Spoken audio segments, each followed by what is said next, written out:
Hype Man, Raj Nation, the GOAT to market. From Hype HQ in Chicago, Illinois, Startup Hype Man presents the GOAT to Market Show. What's up, everyone? I am your host, Raj Nation, the founder and chief pitch artist of Startup Hype Man. This podcast is where we bring you founders, company leaders, and creatives who are building it, who are doing it, who have been there and done that. And they pull back the curtain on their go-to-market strategies so that you can build a venture that you love and become the GOAT of your industry. Want first listen on episodes before anyone else? Subscribe to our newsletter at startuphypeman.com. You will get alerts every Sunday morning when we release new episodes. All right, let's hear how today's guest is becoming the GOAT. Ladies and gentlemen, making his way to the microphone from Miami, Florida, and currently residing in Jacksonville, Florida. He is the founder, the CEO of Be the Stage. Please welcome Pablo Gonzalez.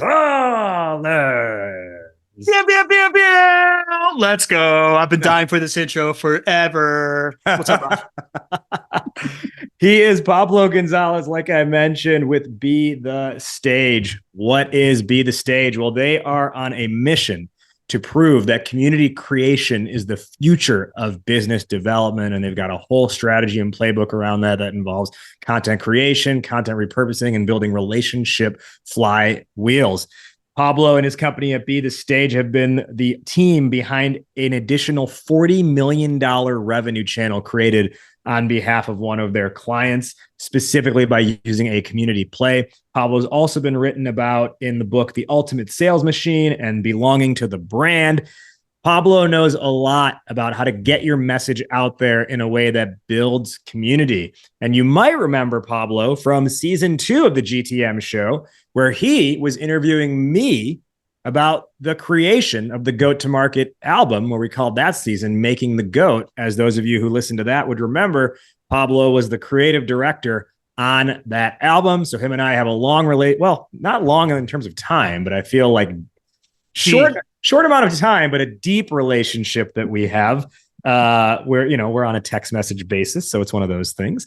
Anyways, Pablo is here, and I wanted to bring him on the show finally as a formal guest because I think a lot of the stuff, Pablo, you've been doing recently around this idea of community and activation and creating like almost these like word of mouth machines will be really valuable for the GTM show audience. So today's episode, we are focused on specifically talking about how to make a community actually work. So once again, welcome to the show. Why is this on your mind? Why is this important to you? Man, it's been my mission for like 9 years. Raj, I don't know if we ever got into it, man, but my big insight into community came at my brother's funeral 9 years ago, when 1,200 people showed up to it. And I looked around and, we were in this big Catholic church that I had different relationships with throughout my life. And when I realized that these 1,200 people represented one of the most valuable assets I could possibly have in my life, and I could never leave that community for whatever reason, man. They say that in moments of great pain come great clarity. It hit me that solved for churn, and it was a business outcome. And for a guy who has always been talented enough and had the personality to sell, but never really wanted to be a salesperson, the idea of proving that there is a way to create community and drive business development results became my mission from that moment on. And I've just been chasing it ever since. So that's why it's on my mind. Can you say more? What did you mean by it solved for churn? I mean that I grew up a really devout Catholic, and from the, in my teenage years, I started really doubting that stuff. And then, and ever since then, I kind of like fell in and out of what that meant to me. But at that exact moment, I knew that the Catholic Church was always going to be a part of my life because of that community. All right. Very interesting. Well, perhaps dive a little bit more into that as we get into the whole community conversation. But before we go there, let's learn a little bit more about your background, which you've already started to share, Yeah. at least to some extent. So you mentioned, your older brother passed away 9 years ago. Talk to me about growing up, the relationship dynamic you two had, Yeah. and how do you feel that's actually helped shape or maybe not shape how you build relationships Oh, now? immensely. Yeah. So just generally, right? Like my family and I moved around a bunch when I was a kid, right? I'm the youngest person. I'm the youngest of three. I'm the most American person in my family and like my extended family. And what Just that like hot meant dogs all was, day, apple pie.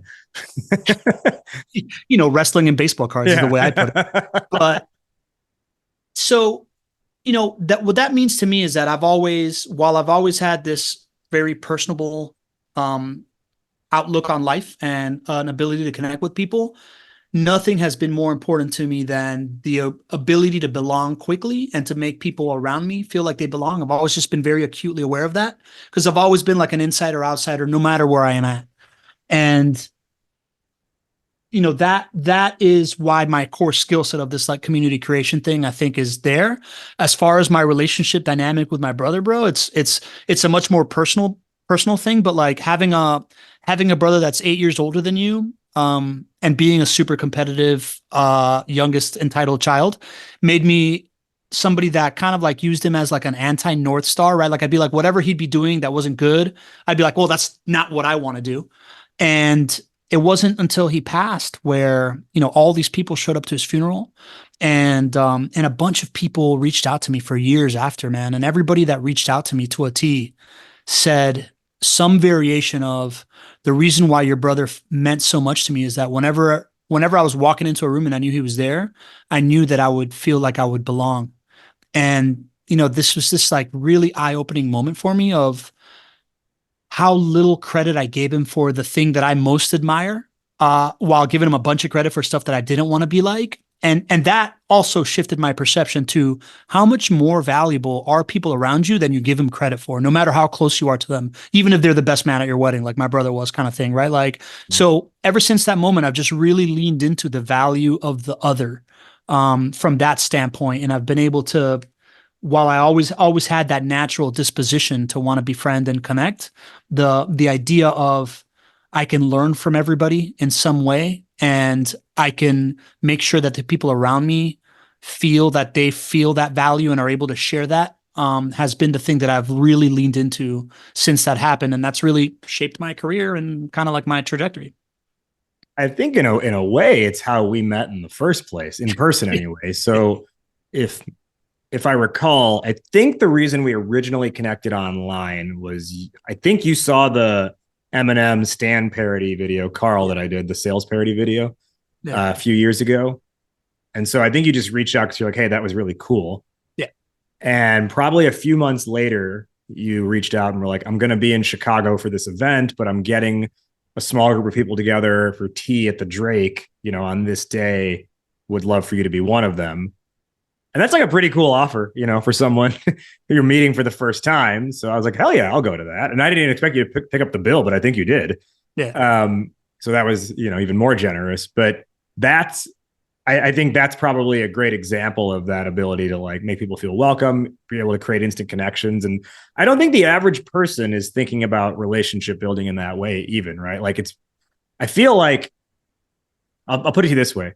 I think most people, if they were going to be in town for an event, they would either just do the event, or they would maybe try to set up some sales meetings, or even if they're going to set up networking meetings, they would say, I can meet you for coffee one-on-one in this 30-45 minute window here, but then I have to go to this other meeting. And they would stack up a handful of one-on-one meetings. You went with why didn't I just get everyone in the same room? And all of a sudden, now, I don't want to misuse the word co-creating because it's not so much that. It's just that like relationships are forming, conversations are happening, and it's happening because you're the center point. But at the same time, you don't have to be the driver of every single conversation. You can kind of like sit back and just like let it play out. That's a really astute observation, man. And I'm glad we're talking about that moment Because yeah, you're right. Most people are not as obsessive about relationship building as I am. And maybe co-creating, co-creating has something about it, but this idea that you can outsource the value of like what's happening in the room to it not having to be directly you, and therefore that creates extra value for people involved, right? Like you and I didn't get to know each other as much as I would have liked to if we would have had like lunch together. Mm-hmm. But it did create that bridge to, oh, that Pablo guy is somebody that like when he DMs me and whatever, I want to like talk to him and be receptive to his ideas and whatever, right? So like Yep. I'm pretty sure if I hadn't done that, you and I would not have created the go-to-market album together.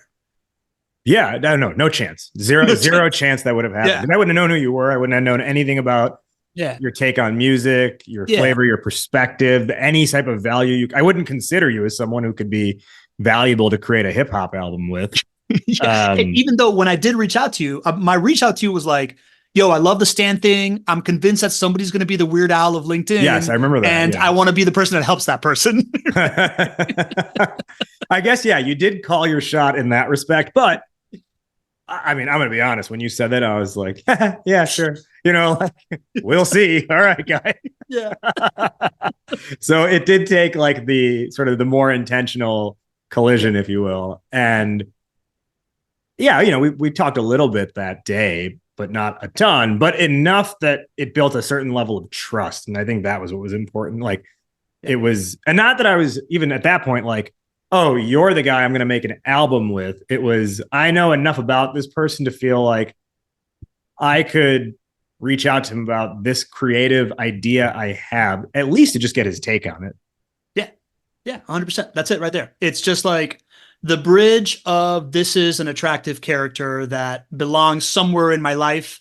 And when that idea pops up, it's going to fit in like a puzzle piece as opposed to like ping off of the, like the atmosphere or whatever. Mm. One of the things you mentioned before was you used the phrase, I've always been the insider outsider. And I don't know if a lot of people are familiar with that concept. Can you explain that more?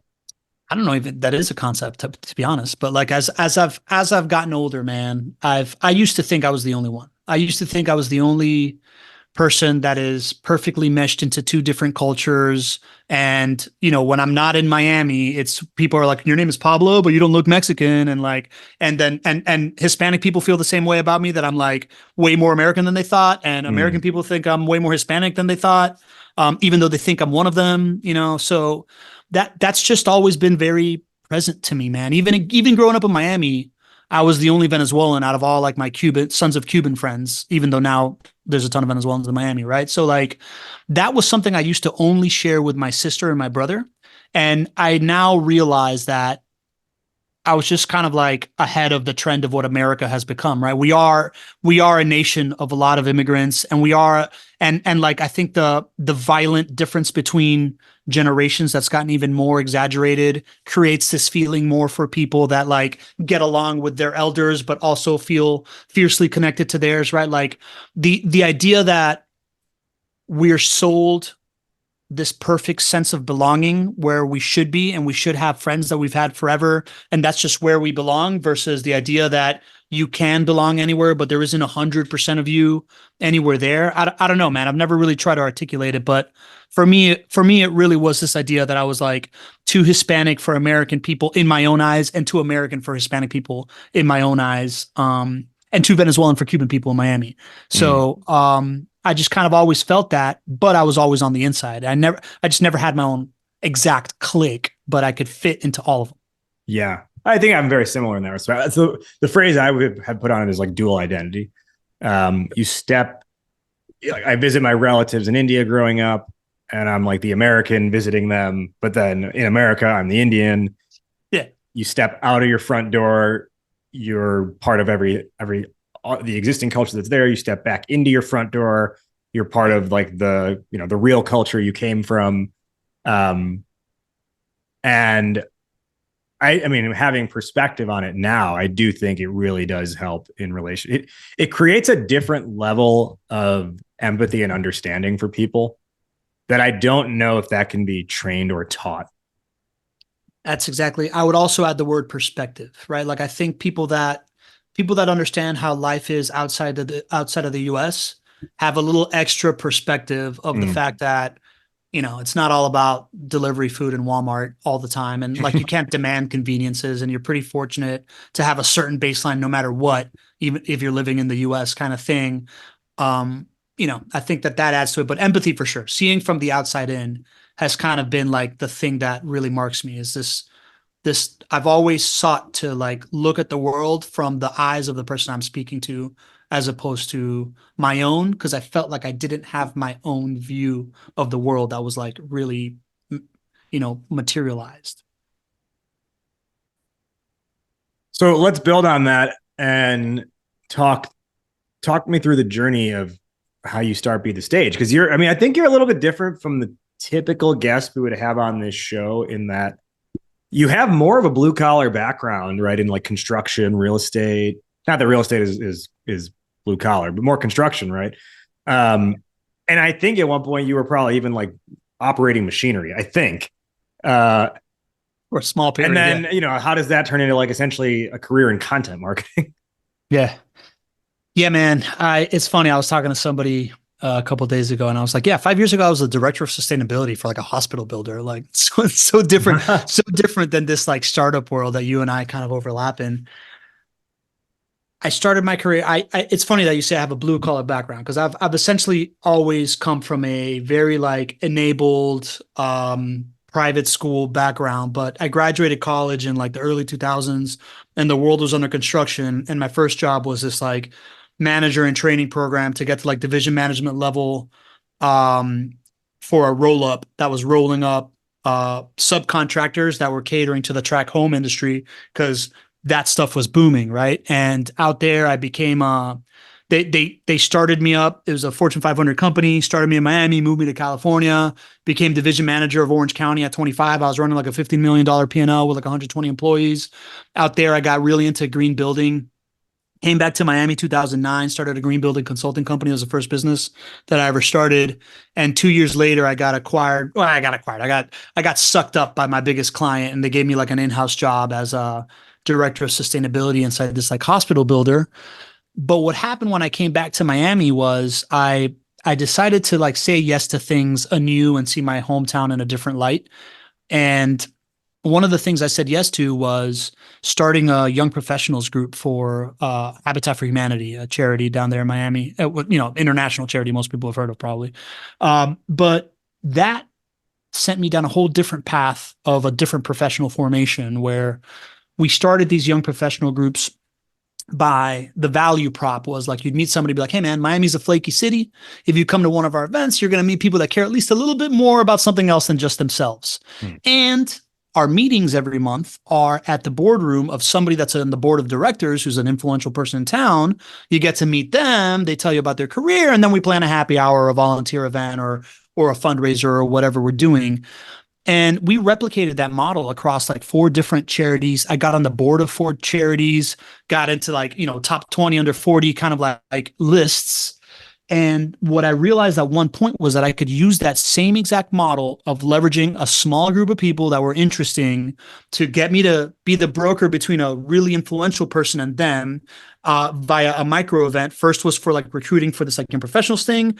Then we started doing events like that, like going beyond the board members and like the board members' friends for like things happening in Miami. To eventually I started using that for business development. And I'd be like, oh, this developer is building a high rise that's transit-oriented development. I would approach him and say, hey, a politician on the board of one of my charities really cares about like public transportation. Let's have a event about transit-oriented development. I'm going to invite these like young professional groups that I care about in Miami.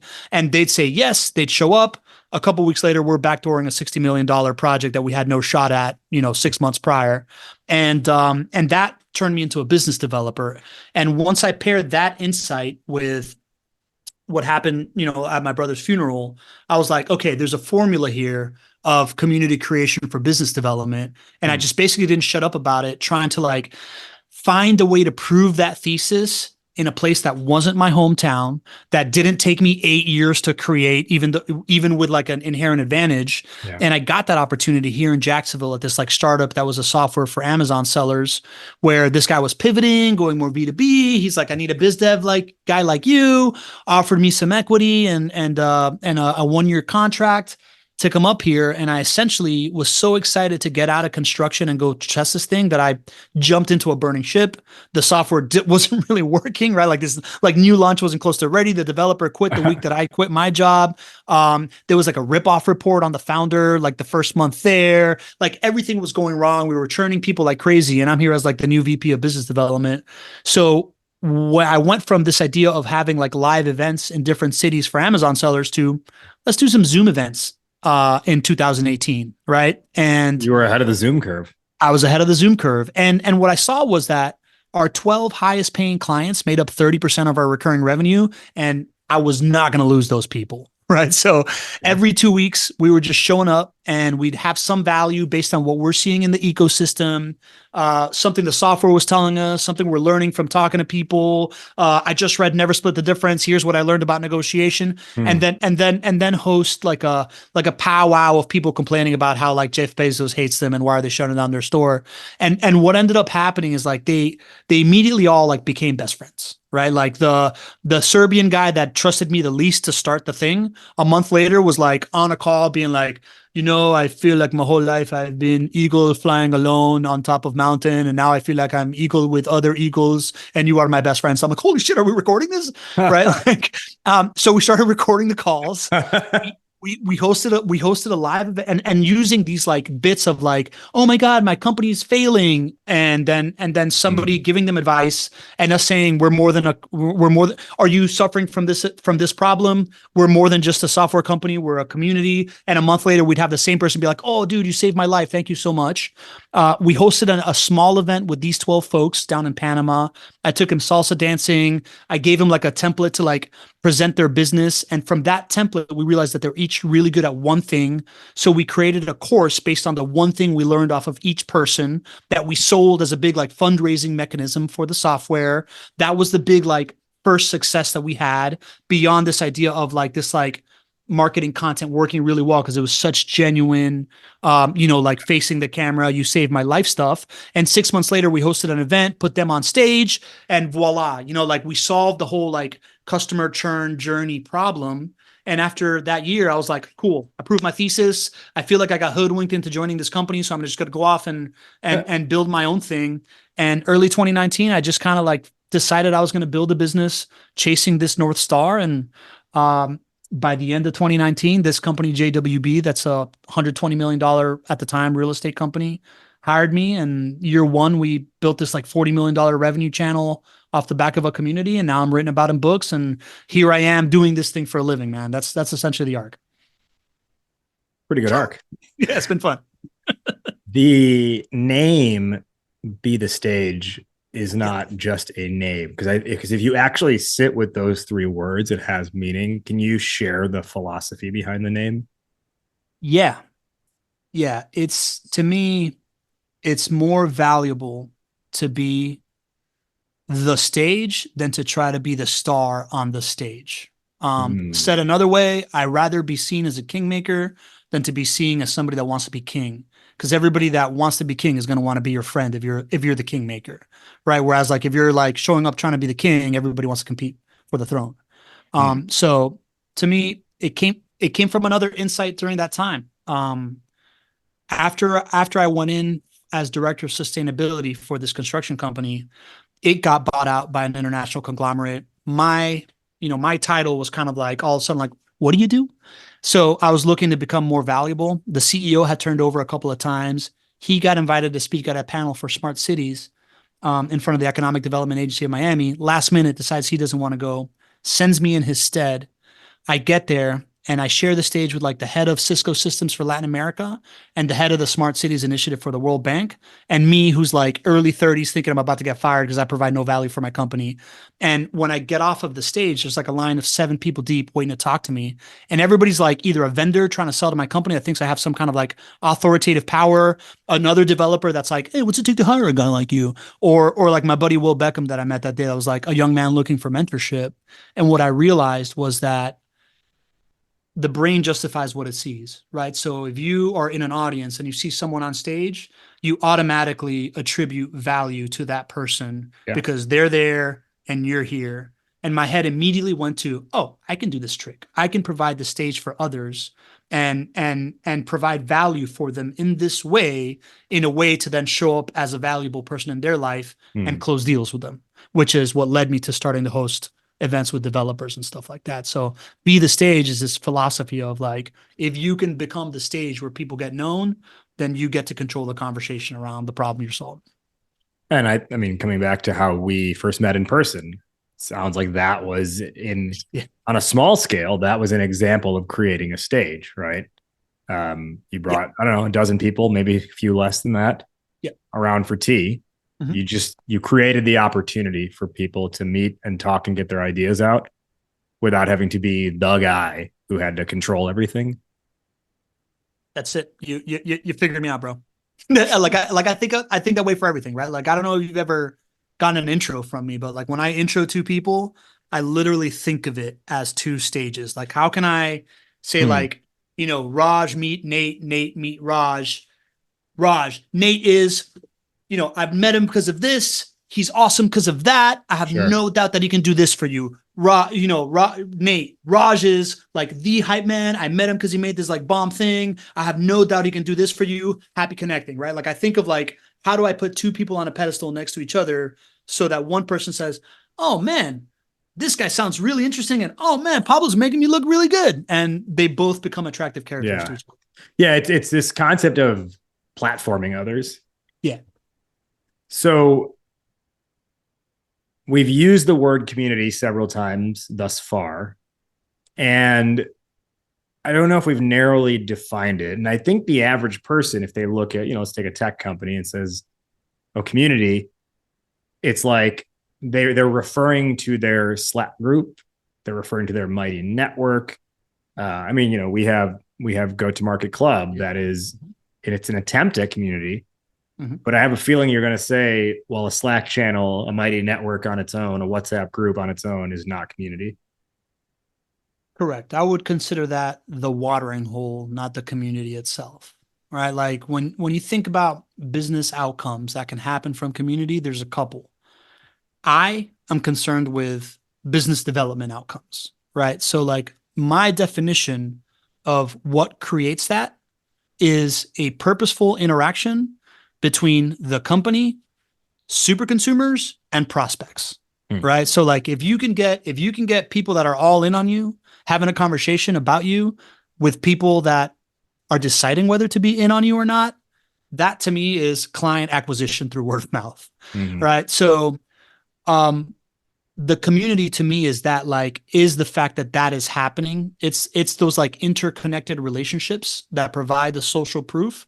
And kind of like you described my like tea party, right? Like it just adds scale to like your reputation and your influence and whatnot when you can outsource that social proof and that value creation to people close enough to you that the others that are, a one standard deviation away, speed up the trust, right? So like, I don't know if I answered your question. To me, the community is a group of people with a shared purpose that also share connections and share value with each other, right? And like where it happens, that could be the mighty network or the Slack channel or a Zoom chat or your once a year conference, right? Like, or your summer camp, whatever you want to call that, right? Or your church, like that's where it happens. So that I think that's really interesting because I think we really do tend to associate the idea of community, not just with the platform like Slack or whatever it is,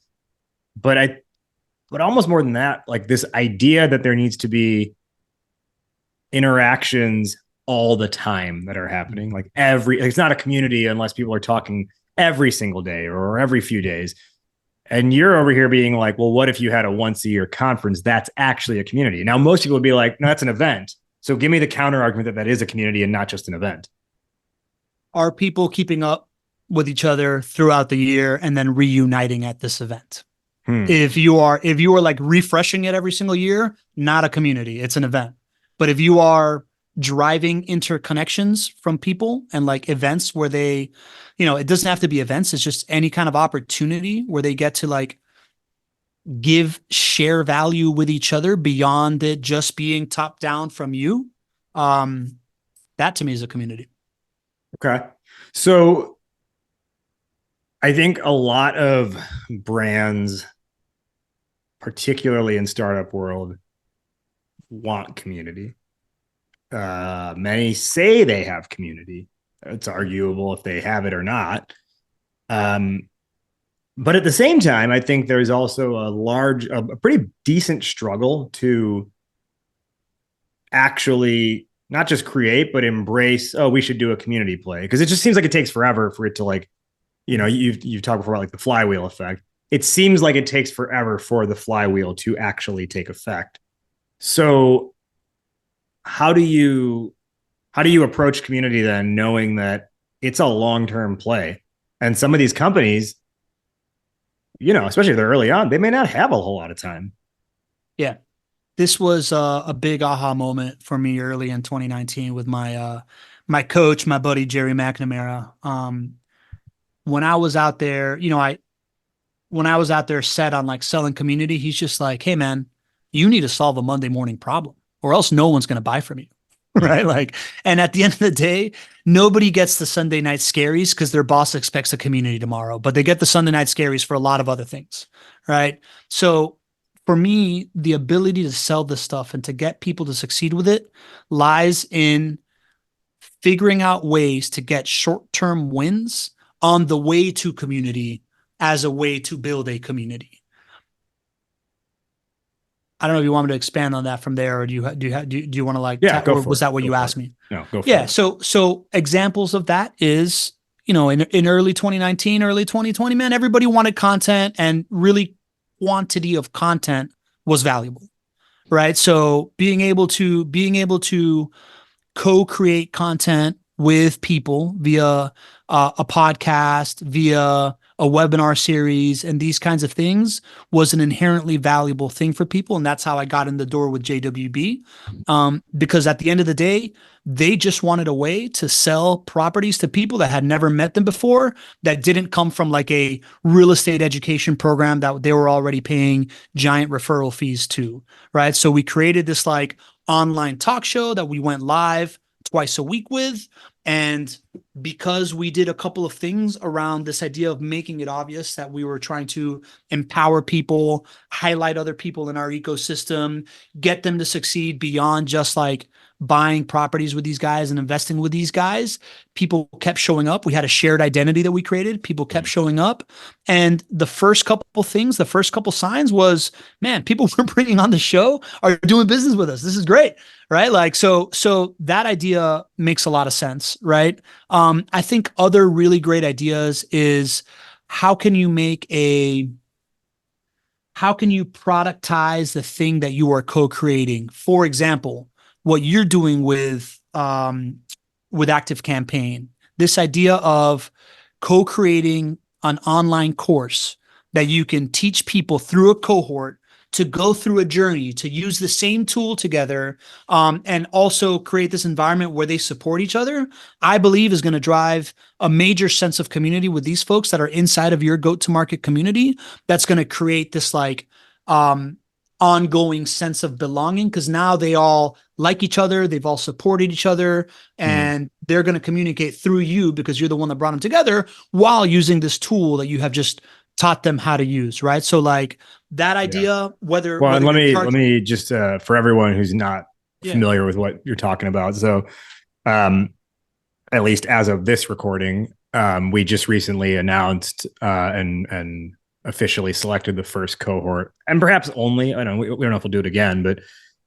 we decided to, in my partnership with Active Campaign, I decided, why don't we run an accelerator teaching people how to build an effective newsletter? Because I know that's something that people want and a lot of people don't have, or they have a newsletter, but they don't love it, or it's not very effective for them.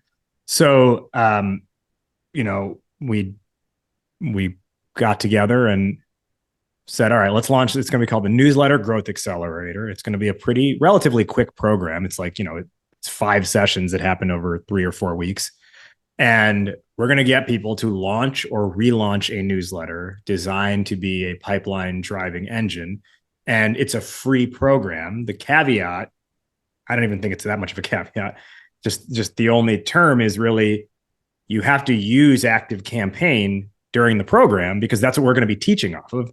And I don't want to sit here and have to figure out how do you modify, when we get to the part about like structure, I don't want to figure out how to use HubSpot or whatever else, or Zoho or MailChimp or whatever. So if we're going to give all this value for free, might as well use the tool that we want you using also. And we'll give the tool to you for free during it. And if you want to keep using it afterwards, then you just have to, you have to pay the normal cost for it. So like you said, like it is it's funny because like when I came up with that idea and brought it to Active Campaign, I did not at all think about it through the lens of, oh, this is community building. But as you talk about it now back to me, I'm like, okay, maybe it is, because it's not just going to be these lessons that are taught by myself and Casey from Active Campaign, like where it's like teaching. I mean, even if it is just that, there's still Q&A, and there's still someone who's going to be like, oh, I like the question that so-and-so just asked. I should ping them about that thing because I'm thinking about that too. Yep. And so even if it was just that, that's probably enough. But this is also going to be like, we have in the time in between each session, they're going to be inside our GTM club channel, and there'll be, intentional interactions there. So, I mean, as I think about the strategy for this, like I'm really keen to teach people about like newsletters, but at the same time, I think this could be a really, really strong play for Active Campaign that no other, software like that is doing. They're not doing accelerators, especially for free, teaching you how to derive value from a channel you might need. It just so happens to use their product. And by the way, for anyone listening, we've already closed off the cohort. If we do it again, you can subscribe to our newsletter so you know that we're doing it. Giant waiting list, I'm sure. But in the meantime, if you do want to check out Active Campaign on your own, go ahead to the show notes. There's a free 2-week trial link for Active Campaign. But with that structure, I think so. So let me pause you right there, Raj. That is within a standard deviation difference of my Tea Party thing, right? Like outsourcing value, right? Like, but you tied it to something that could be a business outcome for you, a growing relationship with Active Campaign, a business outcome for Active Campaign. Hey, if these people really figure it out, they're going to continue to use the product. And if you think about it from a community lens, now you can be driving that conversation to make sure that you're not sucking up as much air as you thought you were going to have to suck up. And it's actually better for you because you can like really put people on a pedestal to be like, oh, dude, you did that great. You teach this thing right now for other people. You're giving them value. You're being the stage for them. Yeah. And that drives connection, right? So like the big thing that we realize that I've seen over and over again in our framework for community is that it starts with like one evangelist that really cares about solving a problem. Then it's going to grow to like an inner circle of like 8 to 12 kind of like other evangelists that believe the same things and are kind of like in there and have been validated by that person. And from there, that's when it can go beyond just the manual go-to thing, right? Like the manual you having to do all the work, like you probably had to do in the GTM club, for like, I don't know if it's still, like for like the beginning, like 6 months or whatever. Yeah. But if you can shortcut to those like 8 to 12 evangelists to start, and a cohort class is a really good way of doing that, or a like virtual event where you like platform people, or a podcast where you're doing it intentionally to then drive it back to like a conversation, or a live event where you're having them be your speakers and now everybody sees them as the attractive character. If you do that intentionally, now you shortcut that idea of like having the people that have the buy-in that are also going to rep the community because they see an inherent value within the community of being a part of it, and outside the community because it makes them feel special outside the community as well. And that is the driver, right? So it's really all about creating those experiences and creating those moments where you can platform these people that then become attractive characters with a stake inside the community that are going to continue it going. And you're no longer Superman, you're now the Avengers. You know, the other thing that I didn't realize until I saw the applications that came in is I was like, oh, wow. You know, a quarter of these people are leads I've talked to over the last 1 to 2 years who didn't buy. Yeah. Another good chunk of these people are brand new people I've never talked to, but fit directly within my target audience. Yep. And as I look at that, I'm like, huh, I'm going to be in front of them sharing expertise for a few weeks in a row. It's connected enough to the core offering I have around pitch development. Yep. Maybe this is actually even a BD play on my side too, that I was not even, I didn't even realize was going to end up happening. Honestly, I'm shocked that you didn't realize that that's happening, but yeah, for sure. If you want to take that to another level, one of the reasons why I'm really butthurt that I can't be in this cohort just because of timing reasons is because I've realized that if I join somebody's like cohort class that I have a relationship with and they see value in me inherently, and I'm like a superstar in the class that shines and like helps people, it also becomes BD for me.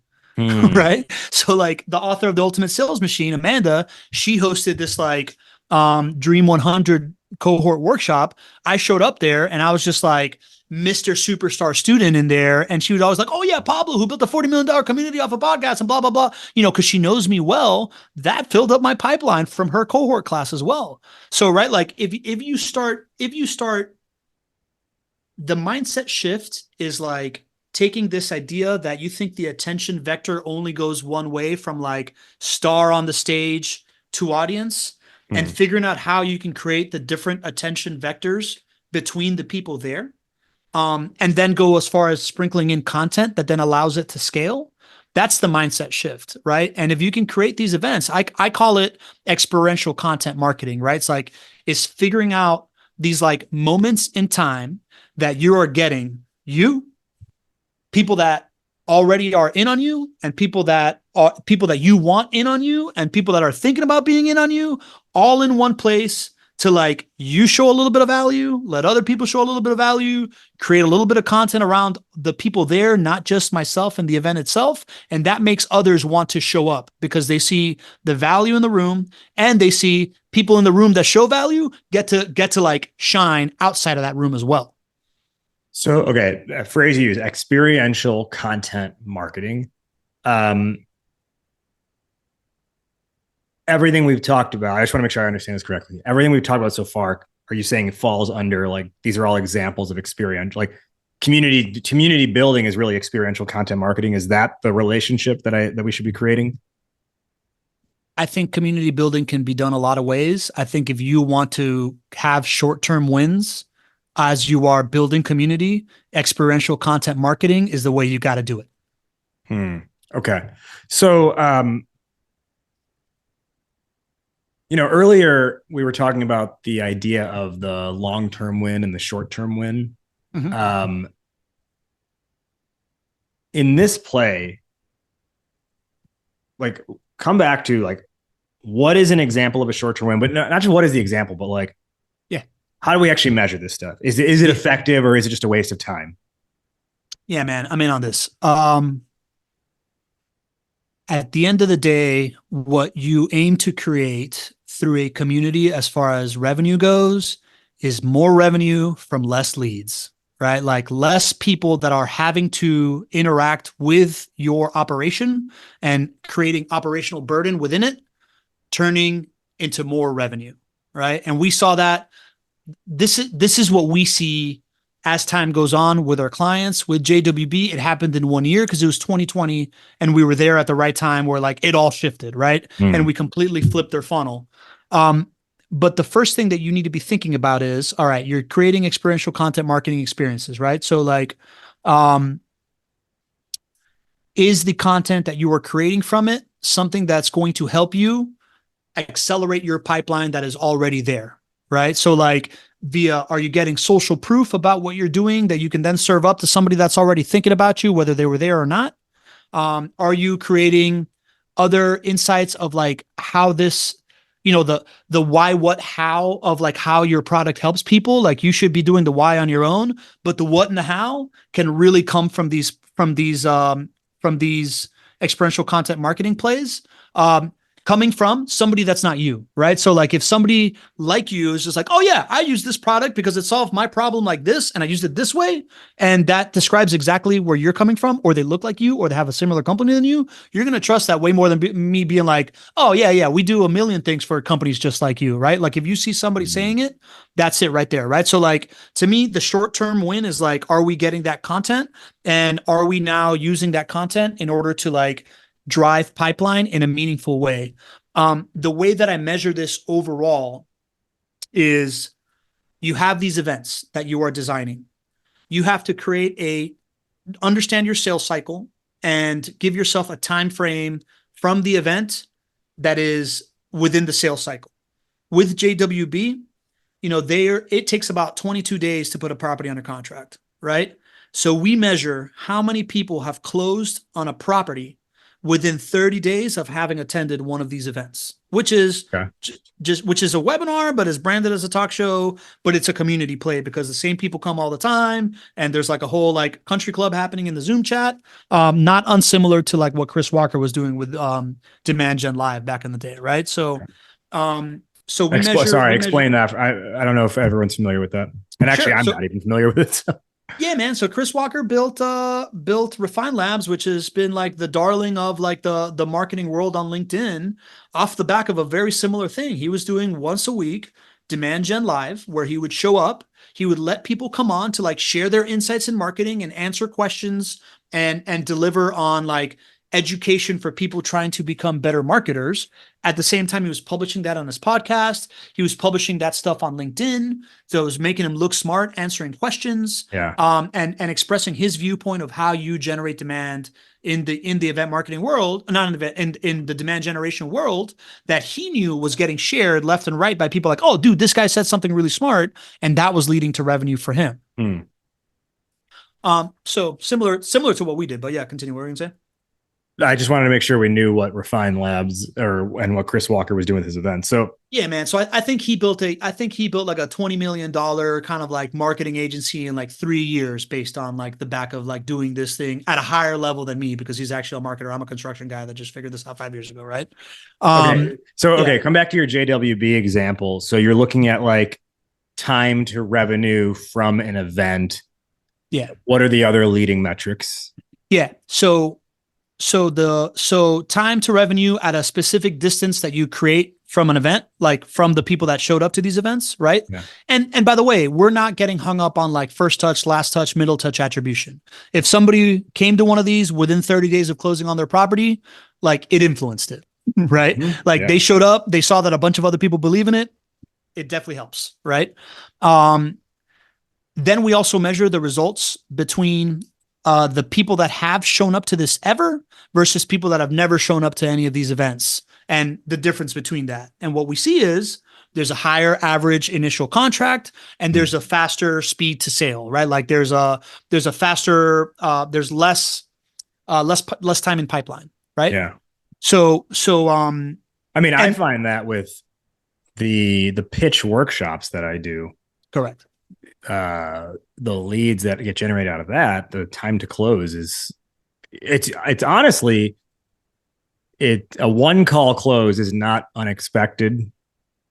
However, if it's a cold inbound lead or a cold outbound lead, I already know in advance. I don't need to be trying to close this. Yeah, I'm playing for 2 call, maybe 3 calls. Totally different before we get to that close. Yeah.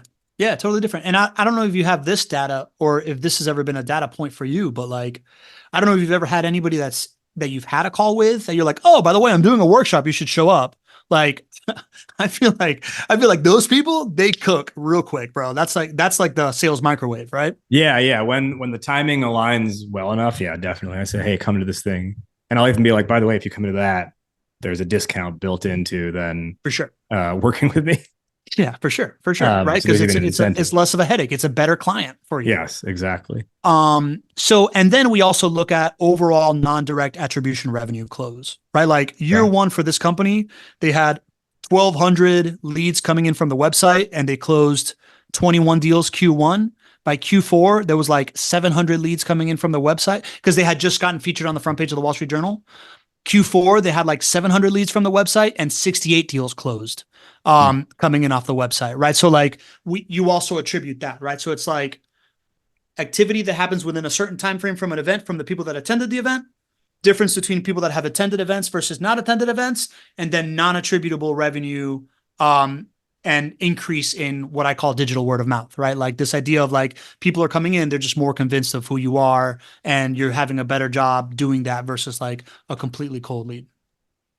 I've got a few more questions that I want to ask about this. But before we go there, the all of the things we're talking about here around experiential content marketing, they got to funnel back to like a core product ultimately, unless Mm-hmm. you're just, an affluent or just a very benevolent community builder for the sake of building community. So for everyone listening, if the product you are driving people back to is software, then you obviously want the experience with the software to live up to the experience they got with the piece of content or the community. And that is where you got to make sure that your software stands up, especially as you start to get more and more customers. And you want to make sure whoever you're using, if you're not doing it in house, that whatever partner you're using is someone who can build stand up software that stands up as you get more users. And that's the people who you need to know are Akeva. And to me, they are the GOAT of software development. And I say that because I have seen too many startups get screwed over by offshore or budget development shops. And those providers, what they are order takers who do the bare minimum. And that often means you end up with software that has gaping holes in it on the back end, or you have to pay, you get forced to pay hidden what are called release fees to just claim ownership of your code if you ever want to take it away from that company at any point. And that's not what you don't want to be in that situation. And because separate from that is Akeva, and they actually build strategically for scale from day one. They help you make product decisions. They don't just take a list of things you say and they do it. They look through the specifications and they say, what's the optimal way to build this? And on top of that, they give you full ownership of your code. And all of that is by default. You're not like paying anything extra. There's no additional plan you got to buy just to have ownership of your code. You own it. They build it, but you own it. And they've got a really good offer for you. It's a you call it code review. That is, if you remember, back in college, maybe there was like Wednesday nights was like $1 you call it, where it would be like, like you can call like whatever, be a $5 or $1 shot, you call whatever it is, as long as it was like well liquor. Now this is a premium you call it. So you call it code review.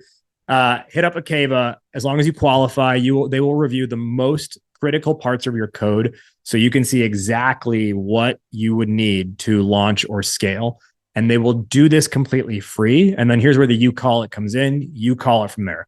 So if you want to handle things on your own, you call it. If you want Akeva's help to develop or build out, you call it.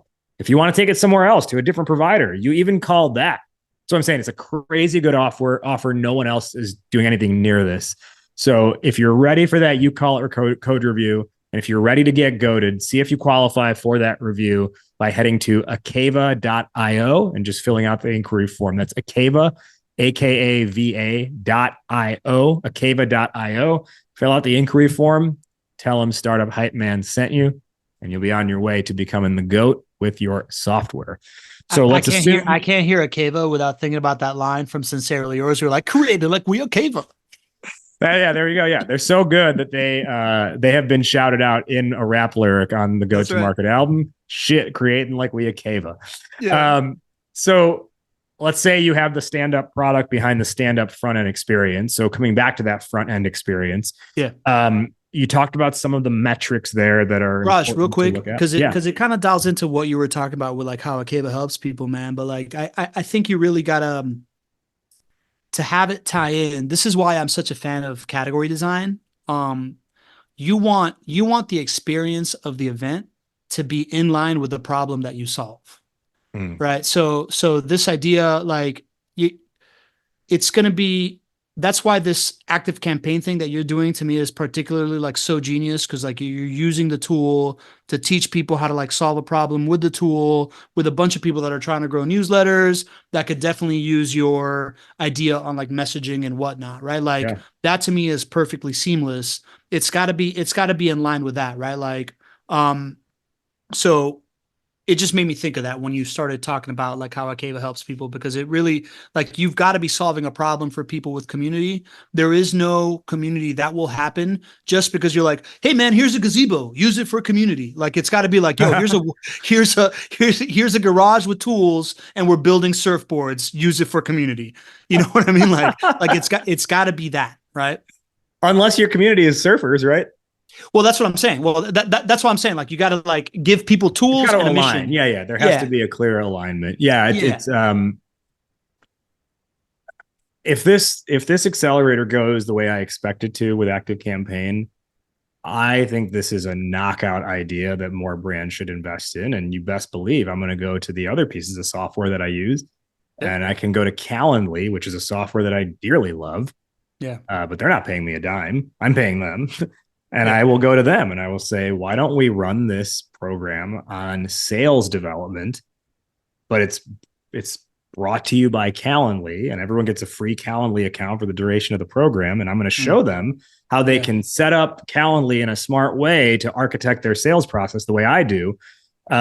And then we get some conversions from that. So that makes me think that Calendly should have paid for my boot camp of how to like create like an online talk show, because I use Calendly and I use Calendly for all of these experiences, right? Like when we run like the podcast as a trade show booth experience, as an experiential content marketing play, we use Calendly to slot people in of like when you're showing up. So idea, bro, good call. Yeah. Oh, interesting. Okay. Yeah. Now it's going to be a race to who reaches out to Calendly for it now. Bring it up. So, okay. Couple more quick questions here. Mm-hmm. You talked about those metrics that you want to look at, like what is the time to close from the point of the event? What's the average order value? Is it higher or is it on par or whatever? And you said you should expect those numbers. What happens if you're not getting those numbers? Does that mean scrap the entire thing, or is it a failure of the event? Is it a failure of the audience that was attracted? Like what do you do if you're like, we're doing all this stuff, but it's not pulling in the numbers we expected to? Man, this kind of complex maneuver is like a living organism, right? So I think I think you're asking me to like diagnose you if you have like a cough and I'm a doctor kind of thing, right? But like, there's a couple things you can look at. You can look at, are you getting the right people in the room? Like,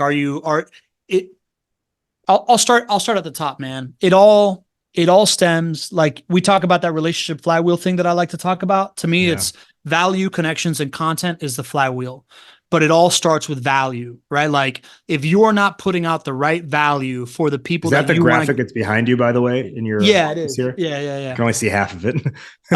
Yeah. Well, I just have it behind me, but yeah, correct. Like I see it as the flywheel of like value, connections, and content, right? Like if you are spotlighting a specific value that you are to get from showing up to a thing, then you have the chance for people to show up because people show up for value, right? Like what's in it for me is always part of that equation.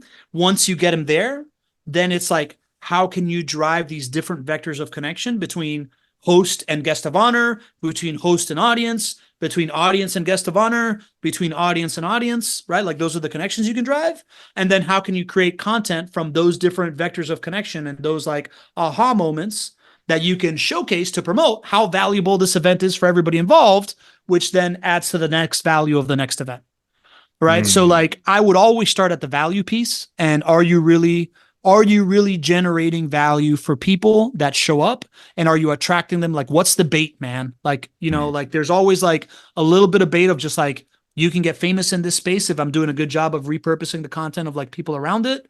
There's the bait of like, you're going to learn something. There's the bait of you're going to meet this one person that you wish that you could meet before, but now I'm going to make that happen for you. And somewhere in the middle of that is like what you're doing wrong if it's not working for you. Are the right people coming to that piece of content or that experience, I think is really key. And I was building out some of the content for the newsletter growth accelerator. And one of the pieces I have in that when we talk about defining your audience is like making sure you know exactly who you're trying to connect with. And like the example I give is, let's say you have a piece of like sales technology. Mm.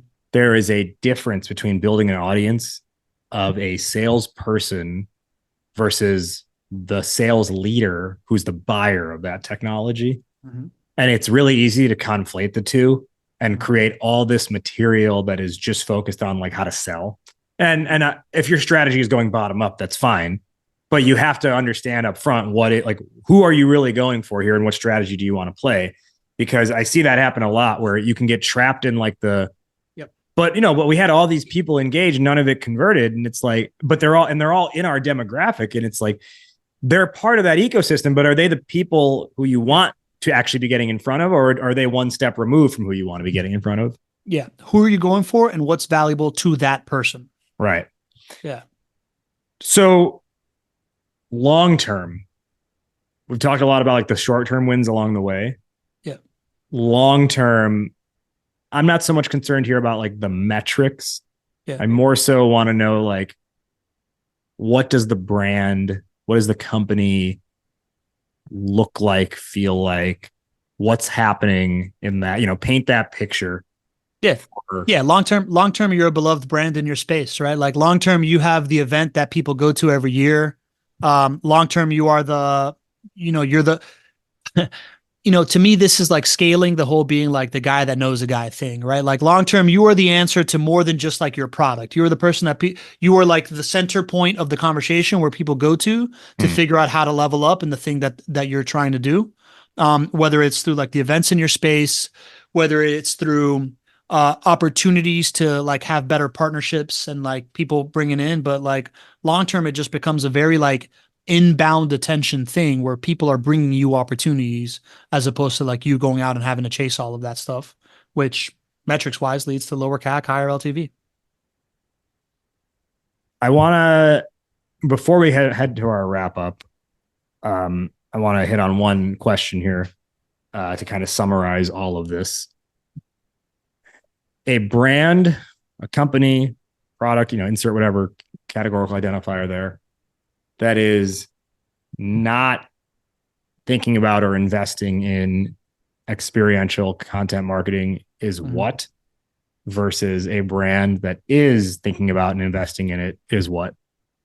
Man, I think somebody not investing in driving community and driving word of mouth, right? Like I think experiential content marketing to me is just like the thing that I've realized that leads to like the fastest results while building the thing that you want long term. But if you've got a better framework, go for it, right? Like, and I want to know about it because this is my mission, right? But like, if you're not out there trying to create this like community flywheel, inbound word of mouth flywheel, then you are just competing in a space that's getting louder and louder, man, right? Like advertisements are becoming more and more, right? Like what's that stat? Like in the 60s, we saw like 60 advertisements per day. In the 90s, we were seeing like 80 advertisements per day. Now we're seeing 4 to 10,000 advertise, like per day for real, right? Like, and as AI happens and as things get vertically integrated, like, you and me are talking about Akeva and like Calendly. Like, I wouldn't be shocked if I get a Facebook advertisement in my phone for like one of those things, right? Like that's only going to get better or worse, however you see it, right? Yeah. But like this idea of like the thing that I'm thinking about is going to get offered to me is only going to continue to happen. And the people with the biggest budgets are going to win there. If you are a little guy challenger brand that's trying to like carve out your own category within that space, your own domain within that space, like leaning into this thing is a unencroachable moat, right? Like you are either building this like commodity play of like increased advertisement and lower CAC and fighting for more and more scraps, or you are building a compounding advantage, right? Like something that like gets better over time, which is this idea of more and more people knowing you, loving you, and bringing you opportunities as opposed to you trying to figure out the next way to find your next one. I also think that there's so much deserved hype around product-led growth, but rarely is product-led growth successful without content. There has to be some other engine going on to get people into that PLG motion. Yeah. And so for anyone who's building and your go-to-market plan is PLG, just like understand, like, the open AI, like chat GPT explosion, that's a hope and a prayer that that's you. And it's not a strategy. And Yeah. to be honest, I would also argue, I don't know, I didn't look into them, but they probably also did a deep play into Reddit communities when they did that. So it's got to be something layered on top of that is getting people into the ecosystem in some way. Yeah, I would say that, like I would say there is no product led growth without word of mouth. And having the most unbelievable product that nobody could possibly imagine that is so freaking good that it creates word of mouth is one option, right? Like if you're that good, if you're Sam Altman, right? Like ChatGPT is just freaking better than anything we've ever seen, and it blew our minds, right? Like for everybody else, you need to create opportunities for people to interact with your product and have other people tell them, yo, man, you got to get on that or you're a sucker. Yeah. Right. So like either engineer it yourself or hope that you're just that good. All right, Pablo, where can our listeners find you and learn more? On the Go-to-Market album, the skit, that is my That's voice. true. I didn't say that earlier. Yeah, Pablo is the voice behind track number 6, I believe it is, the dry powder skit. That's right. I'm the funding peddler. Yes, exactly. I'm slanging that dry powder. All right, so we can find you on the dry. I think it's track 5. Actually, we find you on the dry powder skit on the album. Where else? That's my number one place for the record. Beyond that, LinkedIn. Like, look me up. It's I'm Pablo Gonzalez, right? So there's a bajillion of me, but if you know Raj and you're on LinkedIn with Raj, I'm connected to Raj on LinkedIn. Happy to be your friend. I have a Category Thinkers podcast, the B2B Community Builder Show podcast, but like I would rather just make a friend. That is really what drives me. So hit me up on LinkedIn. And for clarification, the website is bethestage.live, not bethestage.com. Correct? Correct. I never really asked people this, but I do want to platform you here for a moment. How can someone work with Be The Stage? Oh, thanks, Raj. The easiest way to work with me is that if you're spending money on like trade shows and events, I think people are spending a ton of money trying to do something that everybody else is doing, right? Like whether it's like a cheap giveaway or whatever your booth is doing, creating one of these experiential content marketing experiences through a trade show, talk show booth, or like an engagement mechanism like that, I find really helps you stand out, drives word of mouth at this event, and creates this like differentiated follow-up technique of like you're following up with a gift of content and people are actually really pumped to talk to you. So if you have events in your strategy, I want to talk to you. That's probably the easiest way we're going to get in something. Pablo, who is one person you want to give a shout out to who's been helpful for you on your journey?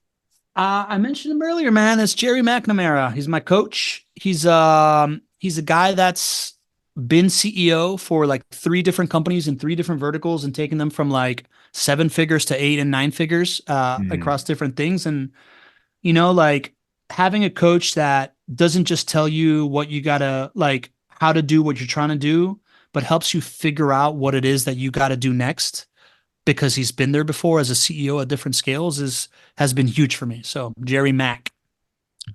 What are your top? Oh, sorry, I should let me preface that. Yeah. Let's now give our top 1 or 2 lessons or takeaways for the listeners based on the discussion today. I'll go first, and then I'll hand it over to you. The topic today was how to make a community actually work. There's a lot that we covered. I think I don't know if it's the one thing, but at least one thing I do want people to go home with is find the adjacency between your product and the experience you can create that is not just an overt product pitch? Yeah, Pablo. that's a good one. I would say it's the founding insight of, you're like, oh, that's interesting, we should talk about it on the podcast. The community is not the space that you create. The community is the interactions that you design for people to connect to each other and connect with you, and more importantly, have your super consumers interact with your prospects. So you got to figure out a way to do that, and you got to figure out a way to do that in a way that you can find that you are getting short-term results from, in order to last until this thing turns into like a real community that is working for you as opposed to you working for it. My final question, which, as you know, is how we end every episode of this show. Fill in the blank, Pablo. Entrepreneurship is blank. You know, I answered that for the Goat to Market album, man. I wanna just do like a much more concise one for that one. It's entrepreneurship is my ability to figure out if I'm full of shit or not, man. Like, is the stuff that I say, really, does it really work for people, and does it really help people, or am I just out here like filling myself full of like, this guy talks pretty? Entrepreneurship is the ultimate test of that. That's a very unique answer that has never been said on this show before. So I like that. All right. He is Pablo Gonzalez. Now, everybody listening, did you listen to this and you're like, ooh, I got a follow-up question to that. That sounded interesting. I want to pick his brain on this. Well, you're listening to it in a one-way podcast, so you can't ask that follow-up question. Or maybe you're at the gym listening to this and you don't have the ability to, but never fear, because we've got a way for you to follow up with Pablo directly. And that's with, the after party of this show, if you will. It's the Ask Me Anything that follows this episode. So the whole first week that this episode is live, Pablo is jumping inside of Goat to Market Club. That's our online founder and GTM leader community. And he'll be doing an Ask Me Anything off the back of this podcast. So if you've got follow-up questions on community development, if you've got follow-up questions on how to create interesting content or how to create experiential content, hell, if you've got questions about his current relationship with the Catholic Church, you can ask Pablo anything. And that happens in one place. That's inside of the Goat to Market Club. And that's going live. That's happening the whole first week. This episode is live. Joining GTM Club is free. All you have to do is just sign up, and you can sign up at startuphypeman.com/GTM-club, startuphypeman/GTM-club. We will see you inside there. Pablo, I'll see you inside there, but thank you again, my friend, for being our guest today on the GTM show. Thanks, buddy. I'm pumped that we have developed this friendship, and I want to see you at the club for the after party, y'all. GTM Club.